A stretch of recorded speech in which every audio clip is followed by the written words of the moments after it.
আসসালামু আলাইকুম। শুরু করছি চ্যানেলের কৃষি সংবাদ। সাথে আছি আমি আনিকা জাহিন। এখনকার এই সংবাদ আয়োজন একই সঙ্গে চ্যানেলের ইউটিউব চ্যানেল এবং চ্যানেলের ওটিটি প্ল্যাটফর্ম আইস্ক্রিনে লাইভ স্ট্রিম হচ্ছে।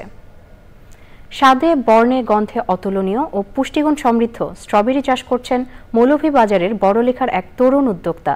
বাজার চাহিদা, ফলন ও দাম ভালো পাওয়ায় জেলায় দিন দিন জনপ্রিয় হচ্ছে স্ট্রবেরি চাষ। মৌলভীবাজার থেকে এম.এ. সালামের তথ্য ও ভিডিওচিত্রে জাকিয়া আক্তারের রিপোর্ট। মৌলভীবাজারের বড়লেখা উপজেলার সহিয়া গ্রামে স্ট্রবেরির অভিনব বাগান করে সফল হয়েছেন রেজাউল করিম। স্ট্রবেরি চাষের উপযুক্ত জমি না থাকার পরও শখের স্ট্রবেরি চাষে হাল ছাড়েননি তিনি। তার সংগ্রহ করিয়া তখন আমি 500 গাছ রোপণ করি। এই 500 গাছ থেকে আমি 30-35 টাকা ফল বিক্রি করছি। এর পাশাপাশি আরো লাখ লাখ টাকা আমি বিক্রি করব ফল। আমার দেখা দেখি অনেকে স্ট্রবেরি চাষ করা আগ্রহী, তারা আমি সেরা দিছি, দেওয়ার পরে তারা স্ট্রবেরি চাষ করছেন, তারারও অনেক ভালো ফলন হয়েছে। প্লাস্টিক জারের লাল রঙের স্ট্রবেরির সৌন্দর্য দেখতে প্রতিদিনই আসছেন উৎসুক মানুষ। সুস্বাদু রসালো যে স্ট্রবেরিটি পাই অত্যন্ত রিজনেবল প্রাইজে আমরা এখান থেকে এসে স্ট্রবেরি নিয়ে যাই। টবের মধ্যে স্ট্রবেরি চাষ করে সাড়া ফেলে দিয়েছেন যারা বেকার তরুণ, তাদের জন্য রেজা ভাই একজন উদ্দীপনার পাত্র হিসাবে অত্র এলাকায় সাড়া ফেলেছেন।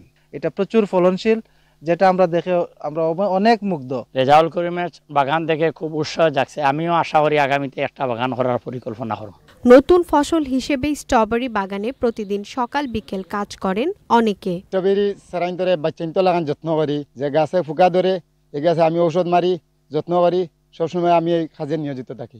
বাণিজ্যিকভাবে চাষাবাদ করার মাধ্যমে বেকারত্ব ও পুষ্টি ঘাটতিও পূরণ করা সম্ভব বলছেন সংশ্লিষ্টরা। Zakia Akter, channel I. শরীয়তপুরের জাজিরা উপজেলায় দিন দিন বাড়ছে উচ্চমূল্যের ফসল কালোজিরার আবাদ। অন্যান্য ফসলের তুলনায় কম লোকসানের ঝুঁকি থাকায় কৃষক অধিক পরিমাণ জমিতে কালোজিরা চাষ করছেন। শরীয়তপুর প্রতিনিধি এস.এম. মুজিবুর রহমানের রিপোর্ট। জাজিরার মাটি কালোজিরা চাষের জন্য উপযোগী হওয়ায় কৃষকদের মধ্যে বেশ জনপ্রিয় হয়ে উঠেছে। রোগবালাই কম এবং সংরক্ষণ সুবিধা সহজ হওয়ায় কৃষক কম ঝুঁকিতে চাষ করতে পারছেন। অন্য সমস্ত সবজি চাষ করলে আমাদের লোকসান হওয়ার ঝুঁকি বেশি থাকে। কালোজিরায় লোকসান হওয়ার ঝুঁকি কম থাকার কারণে আমরা কালোজিরা চাষ করছি। কালোজিরা আবাদ করলে আমরা এখন লাভবান বেশি কয়েক বছর। কালোজিরা যে বিঘা প্রতি 10-12 থেকে খরচ হয়ে যায়, আর যদি ক্ষয়ক্ষতি না হয় তাহলে আমাকে মনে করেন যে 40 থেকে 50 হাজার টাকা বিক্রি হয়। আগে কালোজিরা বনতো না এই এলাকায়, এবার একটু বেশি বনছে। কালোজিরার ফলন বাড়াতে কৃষকদের প্রশিক্ষণ সহ প্রণোদনা দিচ্ছে কৃষি বিভাগ। আমরা কৃষকদের অর্থনৈতিকভাবে অধিক লাভবান করার জন্য উচ্চমূল্যের ফসল আবাদে উৎসাহিত করছি।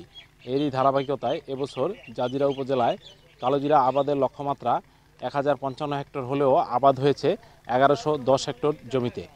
আমরা আশা করছি কৃষকরা কালোজিরা আবাদ করে অর্থনৈতিকভাবে অধিক লাভবান হবে। এবার জাজিরা উপজেলায় কালোজিরা আবাদের লক্ষ্যমাত্রা 1055 হেক্টর থাকলেও আবাদ হয়েছে 1110 হেক্টর জমিতে। শরীয়তপুর থেকে SM. Mujibur Rahman, channel I. দর্শক, এই ছিল এখনকার মতো কৃষি সংবাদ। পরবর্তী সংবাদ দেখার আমন্ত্রণ রইল। ধন্যবাদ সবাইকে।